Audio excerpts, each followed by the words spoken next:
Hi guys, welcome to my channel. എല്ലാവരും സുഖമായിരിക്കുന്നു. മഴയാണ്, എല്ലാവരുടെയും മഴയാണ്. എല്ലാവരും സുഖമായിട്ടിരിക്കുക, സേഫായിട്ടിരിക്കുക. ഈ മഴയത്ത് എങ്ങോട്ടും പോകാതിരിക്കുക. ടി വി ന്യൂസൊക്കെ കാണുമ്പോൾ പേടിയാവുന്നു. ഞാൻ ഇന്ന് ഒരു ഏത്തയ്ക്ക അല്ലെങ്കിൽ നേന്ത്രപ്പഴത്തിൻ്റെ ഹൽവയാണ് ഉണ്ടാക്കാൻ പോകുന്നത്. ഞാൻ ആദ്യമേ പറയുന്നു, പലതരത്തിൽ ഉണ്ടാക്കാൻ പറ്റും. ഞാൻ എൻ്റെ ഒരു സ്റ്റൈലിൽ അങ്ങ് ചെയ്യുകയാണ്. അരിപ്പൊടിയോ ഗോതമ്പ് പൊടിയോ ഒന്നും ചേർക്കുന്നില്ല, മൈദയോ ഒന്നും ചേർക്കുന്നില്ല.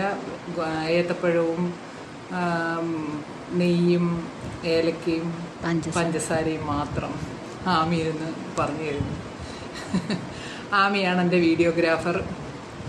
അപ്പം നമുക്ക് ആമി ഹിയറിലേക്ക് സബ്സ്ക്രൈബ് ചെയ്യുക. എൻ്റെ ചാനലിലേക്ക് സബ്സ്ക്രൈബ് പൊടി കൊടുന്നു. അപ്പം നമുക്ക് ഏത്തപ്പഴത്തിൻ്റെ ഹൽവ ഉണ്ടാക്കാം. എല്ലാവരും വാ. 25 വർഷത്തിന് ശേഷം ഞാനൊരു പുതിയ ഗ്യാസ് സ്റ്റവ് വാങ്ങി.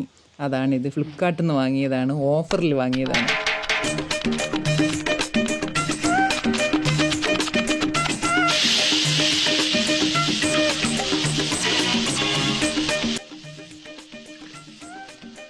രണ്ട് 4 6 പഴം.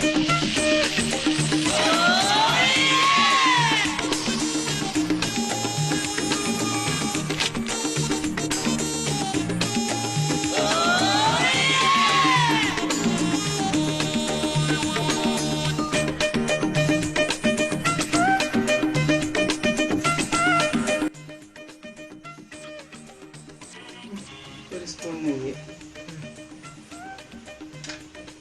എന്നിട്ടിങ്ങനെ ഇളക്കിക്കൊണ്ടേയിരിക്കണം.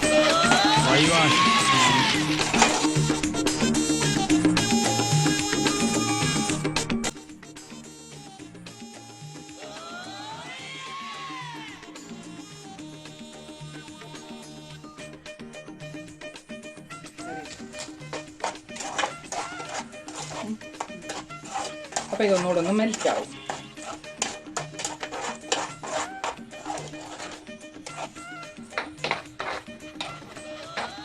പഞ്ചസാര ചേർത്ത് കഴിയുമ്പോൾ ഇതിങ്ങനെ മെൽറ്റാവും. ഇത്രയും വറ്റി വരുമ്പോൾ ആ സമയത്ത് നമ്മൾ ഒരു സ്പൂൺ നെയ്യും കൂടി ചേർക്കണം.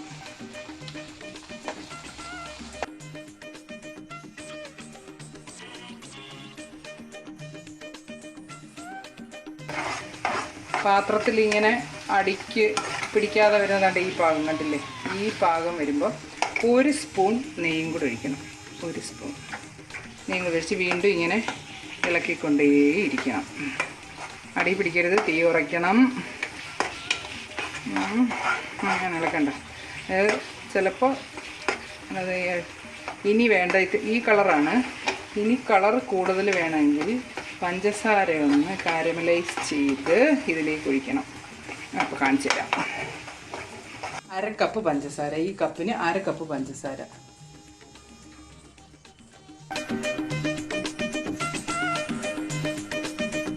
പഞ്ചസാര ഈ കളറാകുമ്പോഴേക്കും ഇതിലേക്ക് തിളച്ച വെള്ളം ഒഴിക്കുക. തിളച്ച വെള്ളം ഒഴിക്കുന്നത് അത് കട്ടി പിടിക്കാതിരിക്കാനാണ്.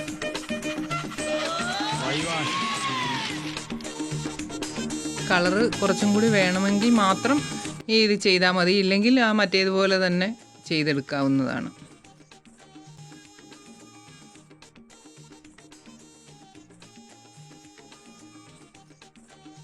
ലാസ്റ്റ് ഇത്തിരി ഏലക്ക പൊടിച്ചത് ചേർത്ത് നന്നായി ഇളക്കുക.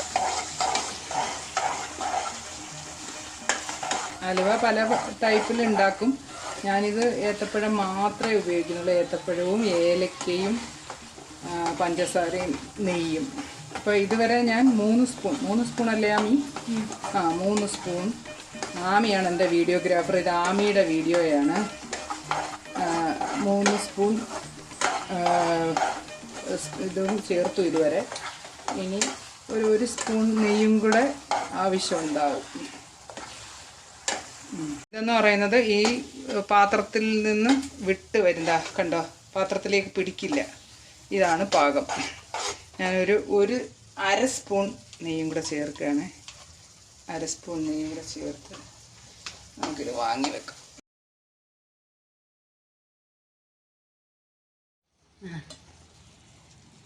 ഇത് ശരിയായി. ഇനിയിപ്പോൾ ഇതിനകത്ത് ഞാൻ എന്താ നെയ്യൊക്കെ തടവി വെച്ചിരിക്കുന്ന ഒരു പാത്രമാണ്. ഇതിനകത്തേക്ക് നമുക്ക് ഈ ബാറ്റർ ഒഴിച്ച് വയ്ക്കാം. ഇങ്ങനെ വീഴണം. എന്നിട്ടിങ്ങനെ ഒരു സ്പൂണോ എന്തെങ്കിലും വെച്ചിട്ട്, ഞാനിപ്പോൾ ഇവിടെ ഇത് വെച്ചിട്ടാണ് ചെയ്യുന്നത്. നിങ്ങളൊരു സ്പൂണോ എന്തെങ്കിലും വെച്ചിട്ട് ഇനി ഇത് തണുക്കാൻ വയ്ക്കാം. തണുത്തതിന് ശേഷം ഞാൻ മുറിച്ച് കാണിക്കാം. നമ്മുടെ അലുവ അങ്ങനെ ചൂടുണ്ട്, എന്നാലും മേലിലൊക്കെ തണുത്തു, അടിഭാഗത്ത് ചൂടുണ്ട്. എന്നാലും ഞാൻ മുറിക്കാൻ പോവുകയാണ്. കൊതി. പിന്നെ എൻ്റെ ഒഫീഷ്യൽ ടേസ്റ്റർ യശോയാണ്. ഒരു അലുവ കൊതിയനാണ്. ഇപ്പൊ പറയില്ലെന്ന്, എന്ത് പറഞ്ഞാലും തർക്കിക്കുക എന്നുള്ളതാണ് മെയിൻ അജണ്ട.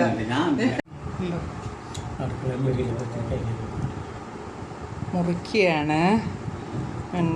വൺ പീസായിട്ട് മുറിക്കണേ. ഇത് ജഗതി പറയുന്നല്ലേ, ഏത് ഷേപ്പ് ഞാൻ വരുമെന്ന് എനിക്കറിയില്ല. ഏത് ഷേപ്പ് വന്നാലും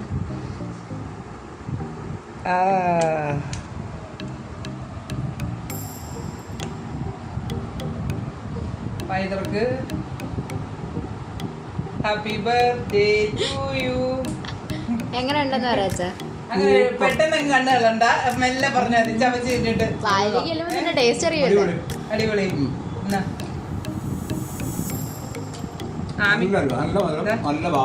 ഇത് നോക്കി, ഇതെടുക്കണം. ഇനി ഞാൻ കുറച്ച് കഴിച്ച് നോക്കാം.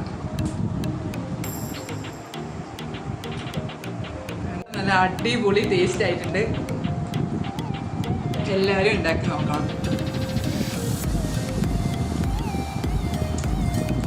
സൂപ്പറായിട്ടുണ്ട്. ഒരു കാര്യം ഞാൻ ആദ്യമേ പറയാം, ഞാനിതിനകത്ത് ഒരുപാട് രീതിയിൽ ഉണ്ടാക്കുന്നവരുണ്ടാവും. ഞാനിത് പക്ഷേ ഇതിനകത്ത് ഏത്തപ്പഴം, നേന്ത്രക്കായ മാത്രം, പിന്നെ പഞ്ചസാരയും ഏലക്കയും മാത്രമേ ചേർത്തിട്ടുള്ളൂ. മൈദാമാവോ അരിപ്പൊടിയോ ഒന്നും ചേർത്തിട്ടില്ല. നെയ്യ് ആമി ഓർമ്മിപ്പിച്ചതാണ് നെയ്യെന്ന് പറയാൻ. Okay, bye. എല്ലാവരും എൻ്റെ വീഡിയോ ഇഷ്ടപ്പെട്ടെങ്കിൽ സബ്സ്ക്രൈബ് ചെയ്യുക, ലൈക്ക് ചെയ്യുക, ഷെയർ ചെയ്യുക, കമന്റ് ചെയ്യുക, ട്രൈ ചെയ്ത് നോക്കുക. ഇത് ട്രൈ ചെയ്ത് നോക്കുക എല്ലാവരും. യേശോ സബ്സ്ക്രൈബ് ചെയ്യാൻ പറ എല്ലാവരും. നമ്മുടെ വീട്ടിൽ അടുക്കളയിൽ ഒരു രസത്തിന് ഉണ്ടാക്കി നോക്കാവുന്ന ഒരു പലഹാരമാണ് അലുവ എന്ന് പറയുന്നത്. എല്ലാവരും ഉണ്ടാക്കി നോക്കുക. എല്ലാവരും ലൈക്ക് ചെയ്യുക, ഷെയർ ചെയ്യുക, കമന്റ് ചെയ്യുക, സബ്സ്ക്രൈബ് ചെയ്യുക. ടാറ്റാ.